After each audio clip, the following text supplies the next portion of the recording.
KTV Originals।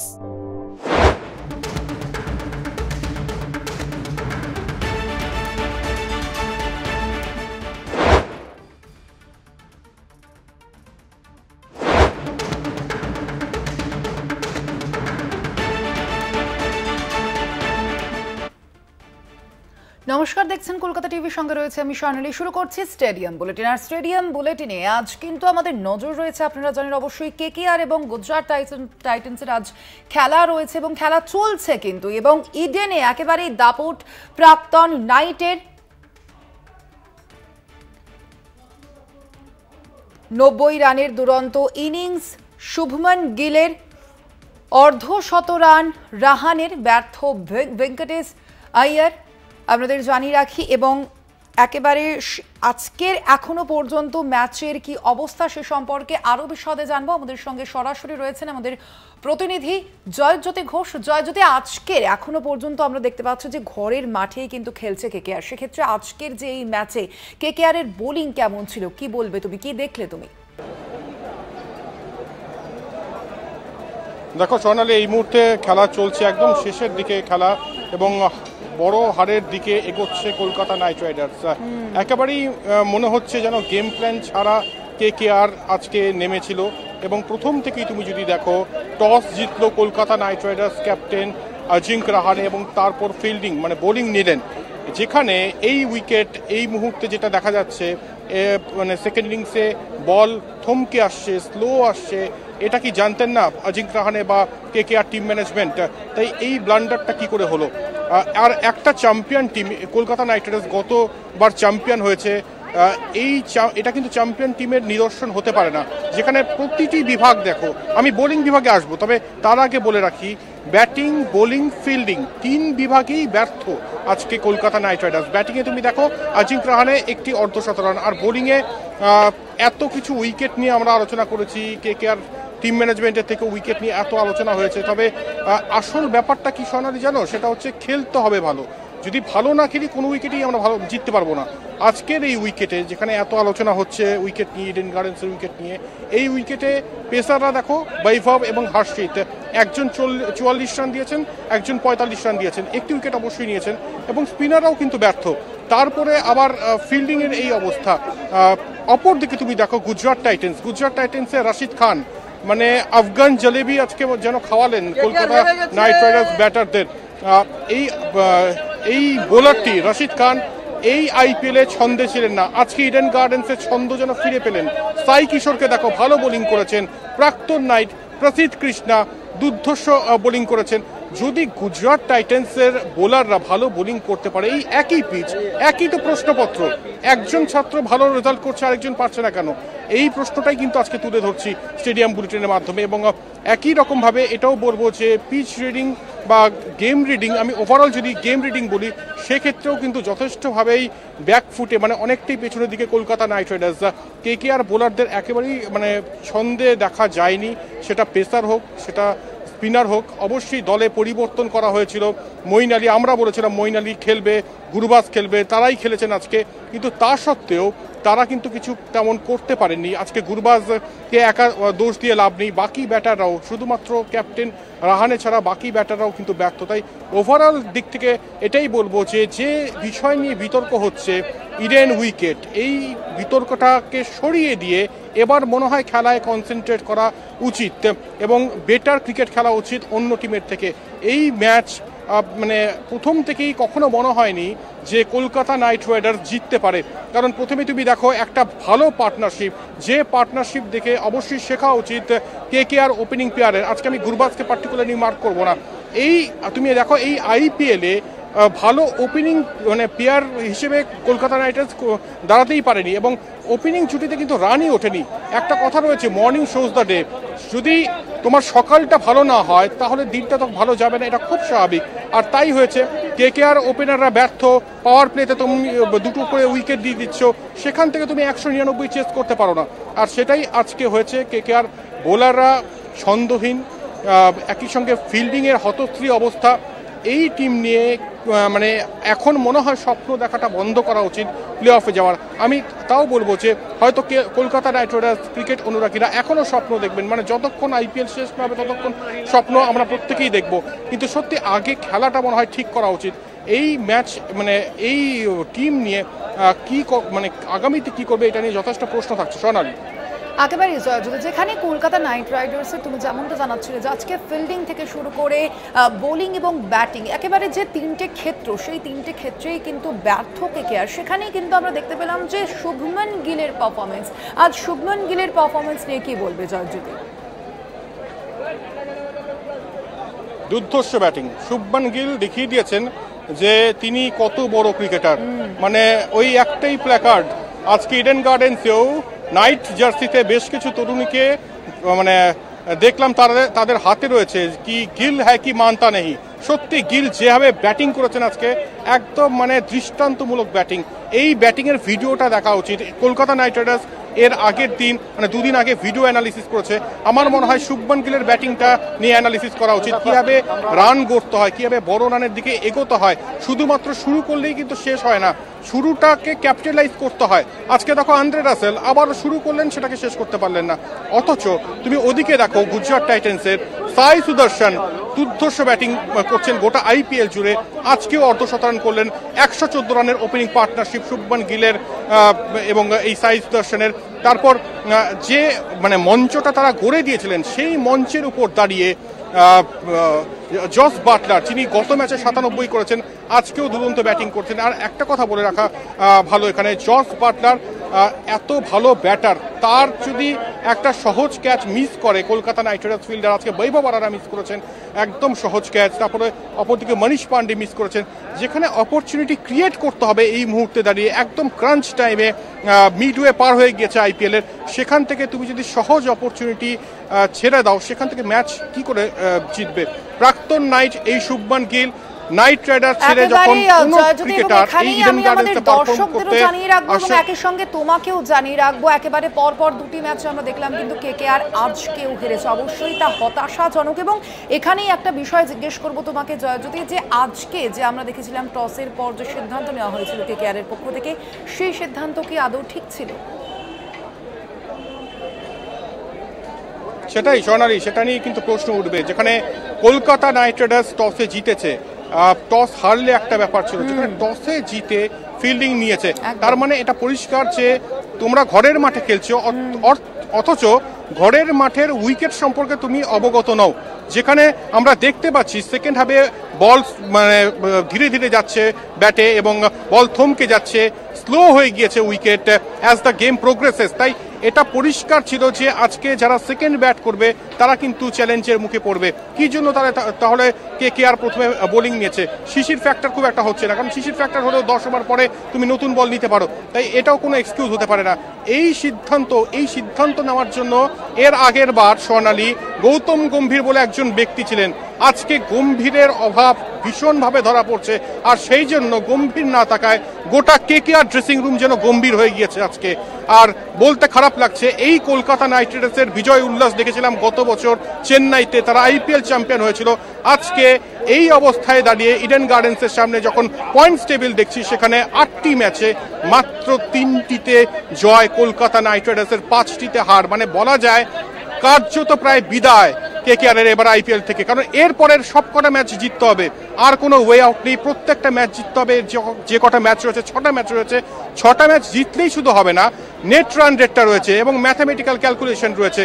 তাই আমরা আশা করতে পারি না যে এই সহজ ম্যাচগুলো, এর আগে যে দুটো ম্যাচ আমরা হেরেছি, একটা ম্যাচ ওয়ান শট হয়েছিল লখনৌ সুপার জায়েন্টের বিরুদ্ধে, এবং তারপর আরও একটা সহজ ম্যাচ, একদম সহজ ম্যাচ পাঞ্জাবের বিরুদ্ধে হারতে হয়েছে। সেই দুটো ম্যাচ হেরে আমার মনে হয় মনোবলটাই একদম ভেঙে গিয়েছে।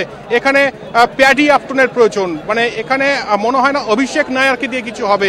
প্যাডি আপটন যদি টিপস দিতেন এখানে এই কেকেআর ক্রিকেটারদের, তাহলে যদি কিছু হতো। তবে খুবই হতাশাজনক পারফরমেন্স এবং বড় ব্যবধানে হারতে হলো আজকে কলকাতা নাইট রাইডার্সকে। হতাশাজনক পারফরমেন্স এই জন্যই বলছি, একটি বিভাগ যদি ভালো হতো তাহলে বোঝা যেত। আজকে একদম পরিকল্পনাহীন পারফরমেন্স কলকাতা নাইট রাইডার্সের। ব্যাটিংয়ে কি করছেন, কেন করছেন, কিছুই হয়তো বুঝতে পারছেন না KKR ব্যাটাররা।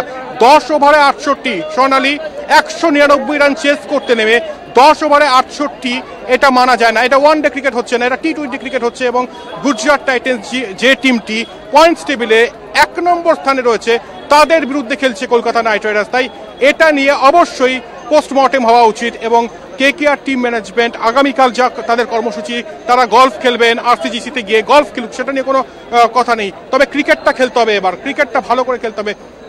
Kolkata night Riders play অফে পৌঁছাক বা না পৌঁছাক, তবে একটা স্টেটমেন্ট অবশ্যই দিতে চাইবে কেকেআর ক্রিকেটাররা তাদের দর্শকদের জন্য, কারণ হিউজ দর্শক কিন্তু আজকেও কলকাতা নাইট রাইডার্সের জন্য চিয়ার করতে এসেছে। আজকে আমি বলে রাখি যে প্রায় 59,000 দর্শক এসেছে আজকে ইডেন গার্ডেন্সে। তাই তাদের মুখের দিকে যে অবশ্যই টিম কেকেআরকে পারফর্ম করতে হবে, এই ধরনের পারফরমেন্স তারা কিন্তু দেখতে আসেনি, যেখানে পরিকল্পনাহীন ব্যাটিং, যেখানে পরিকল্পনাহীন বোলিং, একেবারেই অনভিপ্রেত। যদি আরো একটা বিষয় যেটা জানতে চাইবো তোমার কাছে, যে আজ আমরা দেখলাম যে অঙ্কুশ রঘুবংশীকে অনেকটাই পরে নামানো হলো, একেবারে 9 নম্বরে নামানো হলো তাকে, কেন এই সিদ্ধান্ত? যেটা একটু আগেই বললাম সোনালি, যে একদমই পরিকল্পনাহীন ভাবে চলছে বিষয়টা। ধরো তোমার অঙ্ক পরীক্ষা মাধ্যমিকে তুমি দেবে, তুমি অন্য সাবজেক্ট নিয়ে বসে পড়তে, তাহলে তো অঙ্ক পরীক্ষায় তুমি নাম্বারটা পাবে না। আজকে যেখানে 199 রান টার্গেট ছিল, সেখানে একজনকে পিঞ্চ হিটার হিসেবে ব্যবহার করা উচিত ছিল। রমনদীপ সিংকে এত পরে নামানোর কারণটা কি? আজকে রমনদীপকে ভেঙ্কটেশ আইয়ারের আগে নামানো উচিত ছিল পিঞ্চ হিটার রূপে, এবং তারপর যদি রানটা এগোতো। তবে প্রথম থেকেই স্লো ব্যাটিং দেখা গিয়েছে, প্রথমে অবশ্যই উইকেট পতন হয়েছে। তবে আমরা এর আগে দেখেছি যারা চ্যাম্পিয়ন টিম তারা কিন্তু রানের গতিটা কমায় না, উইকেট পতন হোক। অস্ট্রেলিয়াকে এর আগে দেখতাম 2003-এর অস্ট্রেলিয়া, স্টিভ ওয়ার, রিকি পন্টিংয়ের অস্ট্রেলিয়া, সেই সময় তারা উইকেট পতন হলেও তারা রানের গতিটা কিন্তু এক রাখতেন। সেই সময় টি-20 ক্রিকেট জন্মায়নি, এই সময় টি-20 ক্রিকেট জন্মেছে। এবং যারা চ্যাম্পিয়ন টিম তারা কিন্তু কখনোই রানের গতিটাকে মন্থর করে দেয় না। আজকে সেটাই হয়েছে। আজকে যেভাবে ব্যাটিং করেছে আজিঙ্ক রাহানে, কিন্তু ভালো ব্যাটিং করছেন। আজিঙ্ক রাহানেকে নিয়ে আমি প্রথম দিন থেকে বলছি, ব্যাঙ্গালোর ম্যাচে এই প্রথম যে অভিযানটা শুরু করেছিল কলকাতা নাইট রাইডার্স, সেই ম্যাচ থেকে আজিঙ্ক রাহানে এক্সেপশনাল পারফরমেন্স দিচ্ছেন ব্যাট হাতে। হ্যাঁ, ক্যাপ্টেন্সিতে অবশ্যই কিছু প্রশ্ন থাকছে, কিন্তু ব্যাট হাতে তার পারফরমেন্স নিয়ে কোনো কথা হবে না। যেভাবে খেলছেন মাতিয়ে দিচ্ছেন, কিন্তু বাকিদের তো পারফর্ম করতে হবে। তুমি বারবার চান্স দিচ্ছ রাসেলকে, অন্যান্য ব্যাটারদের, রিঙ্কু সিংকে, তারা কিন্তু পারফর্ম করতে পারছে না। একটি দুটি ম্যাচে হয়তো ভালো পারফর্ম করছে বা একটা ঝটিকা ক্যামিও খেলছে, কিন্তু ধারাবাহিকতা, এই শব্দটা, কনসিস্টেন্সি, এই শব্দটার মর্মার্থ, ভাবার্থ কিন্তু বিরাট, ব্যক্তিও বিরাট। তাই ধারাবাহিকতাটা দেখাতে হবে। এবং ধারাবাহিকতার অপর নাম হয়ে গিয়েছে সাই সুদর্শন, গুজরাটের হয়ে খেলছেন, কি চমৎকার খেলছেন। তাই এটাই বলার যে একদমই খারাপ পারফরমেন্স আজকে কলকাতা নাইট রাইডার্সের। এবং দুজন নাইটের প্রাক্তন নাইটের দাপট, শুভমান গিল মাতিয়ে দিয়েছেন হরদিল গিল আজকে ইডেন গার্ডেন্সে। এবং অপরদিকে প্রসিদ্ধ কৃষ্ণা, অনেক কিছু বলা হচ্ছিল গতকাল ইডেনের উইকেটে সবুজ আভা রয়েছে, পিচে উইকেট টার্ন করবে কি টার্ন করবে না, অনেক রকম আলোচনা হচ্ছে। উইকেট টার্ন করলেও তো তোমরা উইকেট নিতে পারছো না। একেবারে এখানে উইকেটের বিষয় জানতে চাইবো তোমার কাছে, যদি যেখানে কলকাতার স্পিনাররা তারা উইকেট নিতে পারলেন না, কিন্তু গুজরাটের যারা স্পিনাররা রয়েছেন তারা উইকেট নিতে পারলেন, কিভাবে দেখছো এই বিষয়কে? সবই আমি ওই একটাই কথা বলবো, টসে জিতে ফিল্ডিং। ইনিশিয়াল স্টেজে কিন্তু ব্যাটিং এর জন্য যথেষ্ট ভালো একটা কন্ডিশন ছিল, এবং যত ম্যাচ এগোয় উইকেট স্লো হয়ে যায়। আজকে দেখছো রশিদ খান যে পারফরমেন্সটা দিয়েছে, এই আইপিএলে টোটালি ফ্লপ ছিলেন তিনি। আজকে একদম স্বপ্নের ফেরিওয়ালা যেন হয়ে উঠেছেন এই রশিদ খান। এবং অপরদিকে তুমি দেখো সাই কিশোর, যথেষ্ট ইমপ্রেসিভ এই গোটা আইপিএল জুড়ে, আজকেও দুর্ধর্ষ পারফরমেন্স সাই কিশোরের। আর অপরদিকে প্রসিদ্ধ কৃষ্ণা প্রাক্তন নাইট, শুভমান গিল প্রাক্তন নাইট, প্রসিদ্ধ কৃষ্ণা প্রাক্তন নাইট, আজকে কিন্তু ভালো পারফরমেন্স দিয়েছে। তাই এটাই বলার যে কলকাতা নাইট রাইডার্স আজকে ব্যর্থ। এখানে বেশ কিছু সমর্থক রয়েছে, আমি একটু জানতে চাইবো তারা কি ভাবছেন, কলকাতা নাইট রাইডার্সের হার কি ভাবে দেখছেন এটা? আপনি এইমাত্র মাইকে বললেন যে সমর্থক হিসেবে আমি কি জানতে চাইছি। আমি শুভমান গিল, রাশিদ খান সবাইকে দূরে সরিয়ে রাখছি। আমার একটা কোশ্চেন পুরো কেকেআর ম্যানেজমেন্টকে, কোন অ্যাঙ্গেলে যে কেকেআর আগেরবারে চ্যাম্পিয়ন শ্রেয়াস আইয়ারকে রিটেন না করে ভেঙ্কটেশ আইয়ার কি করে 24 কোটি টাকা পায়? How it's possible? যেই প্লেয়ারের মানগত অর্জনতা নেই, প্রত্যেকবার আপনারা টিকিট নিচ্ছেন, অনেক টিম আছে, হার জিত আছেই, বাট আজকে যেভাবে কেকেআর হেরেছে বা বিগত আইপিএলে 2025 মৌসুমে কেকেআর যেভাবে হারছে, এটাকে হার বলে না, এটাকে বলে একতরফা তরোয়ালকে নামিয়ে দেওয়া, আর তাদেরকে বলা অপোনেন্ট যারা আছো তারা যেত, আমরা হাল ছেড়ে দিয়েছি। তো সেটাই হলো। খুব ভালো বলেছেন, দুর্ধর্ষ বলেছেন, এবং এটাই আমরা বলছিলাম গোড়ায় গলদ।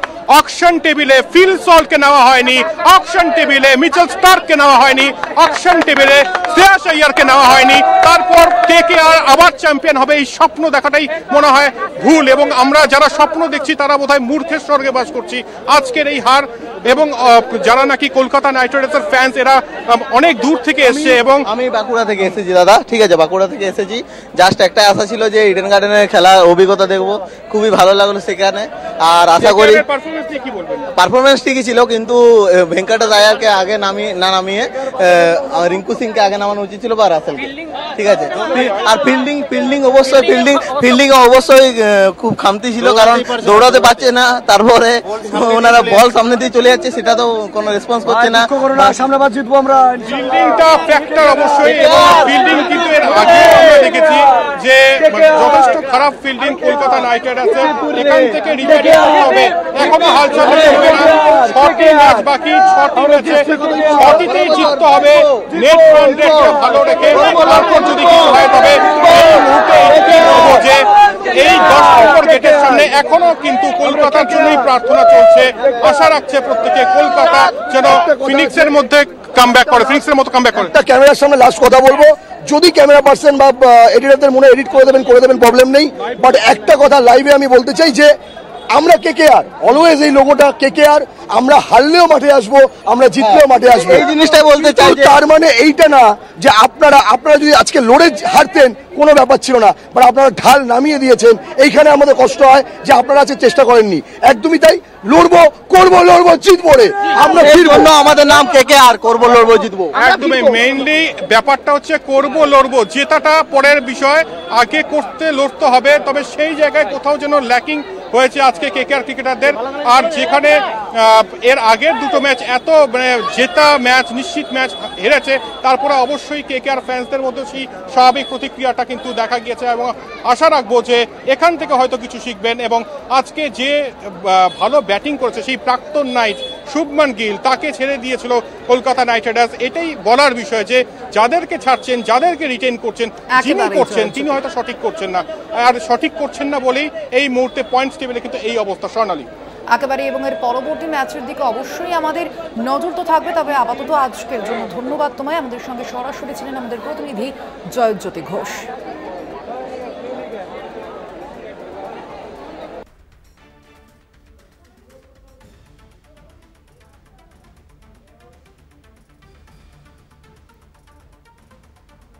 স্টেডিয়াম বুলেটিন আজ এ পর্যন্তই। দেখতে থাকুন কলকাতা টিভি, রাত দিন 7 দিন।